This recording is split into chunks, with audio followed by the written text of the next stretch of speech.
بسم اللہ الرحمن الرحیم۔ غیبت قرآن حدیث سے معلوم ہوتا ہے کہ ایک بڑا گناہ ہے۔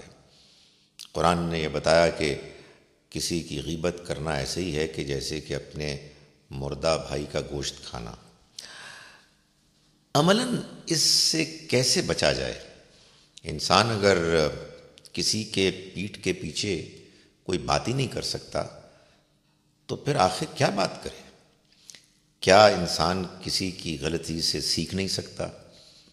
کیا صحیح رویہ ہے جو غیبت کے معاملے میں انسان کو اختیار کرنا چاہیے؟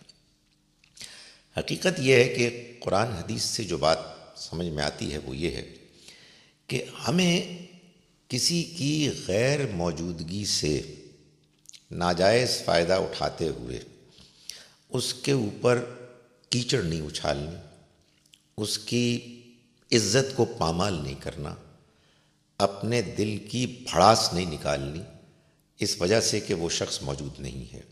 یہی وجہ ہے کہ قرآن مجید نے اس جرم کو اس جرم کے جیسا قرار دیا کہ جو مردہ بھائی کے گوشت کے کھانے کا جرم ہے۔ لیکن غیبت ہر اس پیٹھ کے پیچھے کی جانے والی برائی کو نہیں کہا جاتا کہ جو لوگ آپس میں گفتگو کے دوران کرتے ہیں۔ کوئی گفتگو کسی کے خلاف اس کی غیر موجودگی میں کی جا رہی ہے تو اس میں دو چیزوں کا خیال رکھنا چاہیے۔ ایک تو یہ کہ وہ گفتگو کسی مقصد کے لیے ہو رہی ہے، اور دوسرا یہ کہ اس کے بیان کے دوران لطف حظ نہیں اٹھانا چاہیے، بلکہ ایک ذمہ داری کے ساتھ اس مقصد کے حصول کے لیے بات بیان ہونی چاہیے کہ جو پیش نظر ہے۔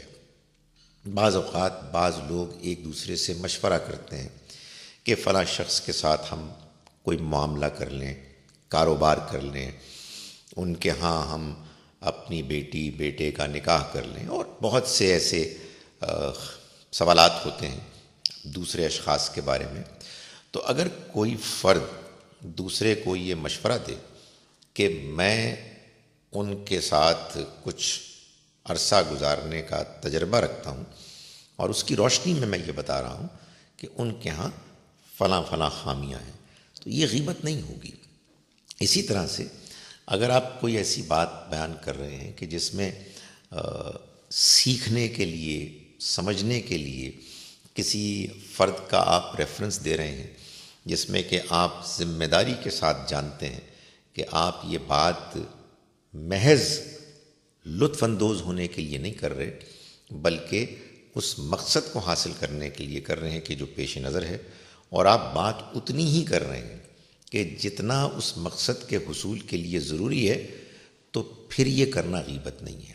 ہمارے ہاں دور اول میں جب یہ محسوس ہوا کہ نبی اکرم صلی اللہ علیہ وسلم کے ارشادات کو جن لوگوں نے ہم تک پہنچایا ہے تو ان کی زندگی، ان کے کردار، ان کے طور طریقوں پر بحث ہونی چاہیے، تو محدثین نے اس معاملے میں تنقید، چھان پھٹک، ان کے احوال کو جاننے کے بارے میں جستجو، اس کو غیبت نہیں سمجھا بلکہ اس کو ایک ذمہ داری کے احساس کے تحت کیا، اور ظاہر ہے کہ وہ کرنا ضروری تھا، ورنہ اتنا بڑا کام کہ جو حدیث کی کمپائلیشن کا ہوا وہ نہیں ہو سکتا تھا۔